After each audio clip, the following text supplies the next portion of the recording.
Hai, Assalamualaikum warahmatullahi wabarakatuh. Nama saya Megawati Zulfan Said dari kelas KPI 2 dengan NIM 22210301012. Kita nih ada mata kuliah namanya Pengantar Studi Islam. Ada 5 soal di sini. Yang pertama tentang Ma'rifatul Al-Quran. Di sini Ma'rifatul yang dimaksud itu ada pengertian, fungsi, dan kandungan Al-Quran.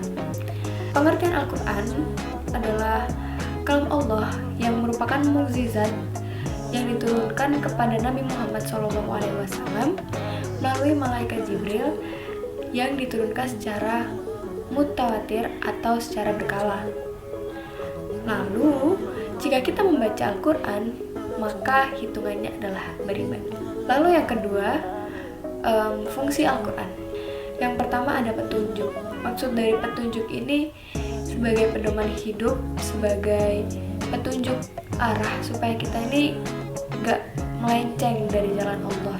Lalu yang kedua ada asyifa atau obat. Kenapa kok dikatakan obat gitu ya kan? Padahal Al-Quran itu cuma ayat-ayat aja, kenapa kok bisa dikatakan obat? Nah, Bapak pengampu sendiri pernah mengatakan bahwasanya membacakan ayat-ayat Al-Quran kepada air, segelas air atau sebotol air, ini nanti bisa digunakan untuk mengobati suatu penyakit gitu. Dan ini biasanya diterapkan dalam pengobatan ruqyah gitu. Qul hasbiyallahu la ilaha. Lalu selain itu, pengobatan itu juga bisa sebagai tombok hati atau pengobatan hati. Kayak penyakit hati seperti iri hati, sombong, dan lain-lain. Yang ketiga ada mau'idzah atau penasihat. Penasihat ini maksudnya apa sih? Apa beda sama petunjuk gitu? Nah, kalau petunjuk itu kita diarahkan, tapi kalau nasihat itu juga diarahkan. Cuma hikmah gitu, hikmah dari suatu cerita yang dimana itu nanti akan dinasihatkan kepada kita. Lalu yang terakhir ada ar-rahmat atau rahmat. Kenapa kok dikatakan Al-Quran ini rahmat gitu? Karena Al-Quran itu bisa kita gunakan sebagai tiga yang saya jelaskan sebelumnya.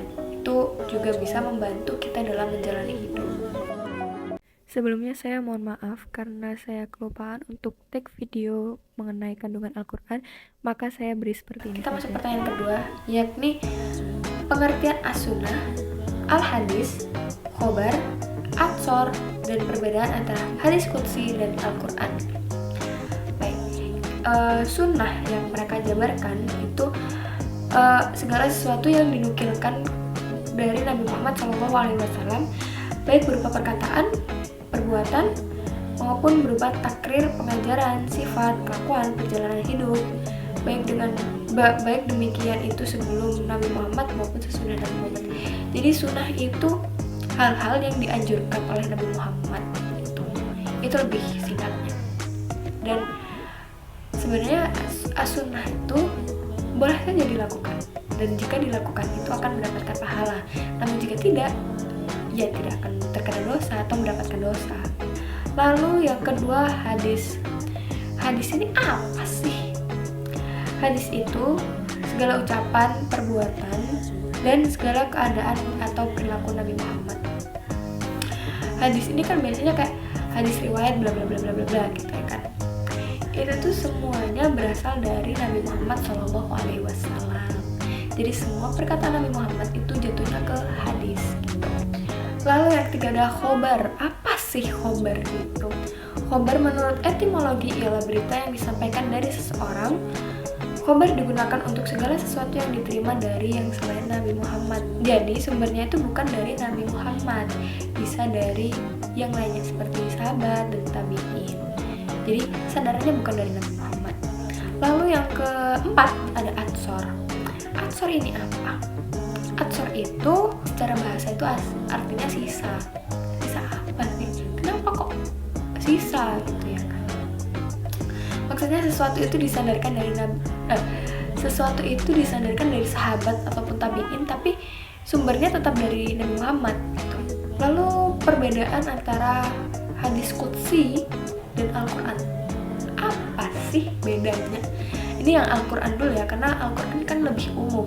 Kalau Al-Quran itu redaksinya dan maknanya itu dari Allah Subhanahu wa Ta'ala. Tapi kalau hadis qudsi itu redaksinya dari Nabi Muhammad, tapi maknanya dari Allah. Jadi yang mengatakan itu Nabi Muhammad, tapi maknanya dari Allah. Kalau Al-Quran, Allah yang langsung berbicara gitu. Nah, kalau hadis qudsi itu Rasulullah bersabda, Allah berfirman bla bla bla bla bla bla. Itu hadis qudsi. Lalu untuk pertanyaan ketiga, yakni jelaskan definisi ijtihad dan kedudukannya dalam hukum Islam serta sebutkan syarat menjadi mujtahid. Oke, dari definisi ijtihad dulu. Ijtihad berarti bersungguh-sungguh dalam menetapkan hukum syariat dengan mencurahkan semua pikiran dan tenaga. Maksudnya ijtihad itu ulama benar-benar merundingkan untuk gimana sih syariat ini, dan gunanya ijtihad ini untuk menjelaskan hal-hal yang menurut para ulama tuh belum ditegaskan dalam Al-Quran, dan ini menjadi kedudukan ijtihad di dalam Islam. Ijtihad itu menjadi sumber ketiga setelah Al-Quran dan Al-Hadis. Jadi yang ketiga itu ijtihad. Nah, apa aja sih syaratnya menjadi mujtahid? Di sini ada 7 poin. Yang pertama, harus mengetahui asbabun nuzul. Yang kedua, harus mengetahui nasikh dan mansukh. Yang ketiga ada mengetahui as-sunnah. Yang keempat ada mengetahui ilmu dirayah hadis. Yang kelima ada mengetahui hadis yang nasikh dan mansukh. Yang keenam mengetahui asbab al-wurud hadis. Yang ketujuh mengetahui bahasa Arab. Oke, kita masuk ke pertanyaan keempat. Sebutkan dan jelaskan aliran serta ajaran dalam ilmu kalam. Aliran-alirannya di sini saya menyebutkan 3, yakni yang pertama ada Khawarij. Nah, Khawarij ini apa sih? Kepercayaan ini itu menganggap orang yang melakukan dosa besar itu dianggap murtad, dianggap dia kafir karena dia melakukan dosa, dan dia wajib untuk dibunuh. Nah, yang kedua ada Murijah. Murijah ini apa?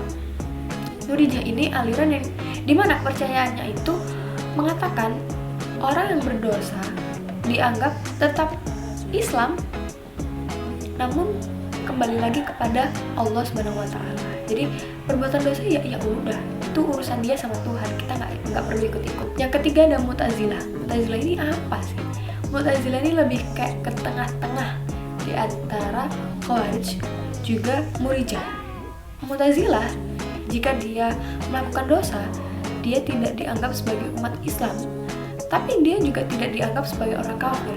Dalam ilmu kalam ini terdapat istilah Ahlus Sunnah wal Jamaah. Apa tuh? Ahlus Sunnah wal Jamaah itu dimana kaum ini menentang paham Khawarij dan Jabariyah yang dimana itu radikal, juga menentang paham Qadariyah dan Mu'tazilah dimana itu pemahaman yang liberal. Gitu. Oke, sekarang kita masuk ke pertanyaan terakhir ya, nih pertanyaan kelima. Tapi di pertanyaan kelima ada 2 soal. Yang pertama, jelaskan dasar berfilsafat dalam Islam. Yang kedua, bagaimana mengimplementasikan tasawuf di era modern ini. Untuk pertanyaan pertama, dalam berfilsafat ini kita harus gimana kalau dalam Islam? Bukankah Islam itu menentang filsafat ya? Enggak. Islam tidak menentang filsafat, karena dalam berfilsafat kita itu bisa memahami Al-Quran, kita bisa menggali lebih dalam Al-Quran itu seperti apa, juga tentang ketuhanan, bagaimana dengan wujud-wujud Allah, bagaimana dengan sejarah manusia sebelumnya, bagaimana dengan kok bisa Adam itu diciptakan dari tanah terus diberi ruh dan lain-lain. Itu kan dalam berfilsafat. Tapi kita juga perlu hati-hati dalam berfilsafat. Kenapa? Bisa juga filsafat ini jadi bumerang sama kita, karena kita terlalu memakai logika sampai akhirnya kita tidak percaya dengan adanya Tuhan. Karena kita tidak bisa melihat, kita tidak percaya dengan adanya Tuhan. Karena Tuhan atau Allah Subhanahu wa taala tidak bisa kita jangkau dengan pikiran kita. Karena pikiran kita tuh ada batasnya. Namun Allah tidak terbatas. Lalu yang pertanyaan kedua, di pertanyaan kelima, bagaimana sih mengimplementasikan tasawuf di era modern ini? Sebenarnya gampang banget sih. Tasawuf ini kan mensucikan diri gitu ya kan. Kalau ngomong emang gampang, kayak ya ibadah aja, ya ini aja, ya ngaji aja, itu kan beribadah dan proses untuk mensucikan diri. Tapi dalam bertasawuf itu kita memerlukan akhlak, dimana kita perlu dengan berperilaku baik, berperilaku sopan, santun, dan lain-lain. Atau kalau untuk di era modern ini atau paling dekat dengan generasi Z adalah tidak melakukan cyberbullying. Apa sih cyberbullying itu? Tapi aku rasa teman-teman di sini udah pada ngerti ya cyberbullying itu apa. Jadi sekian dari saya. Kurang lebihnya mohon maaf. Wassalamualaikum warahmatullahi wabarakatuh.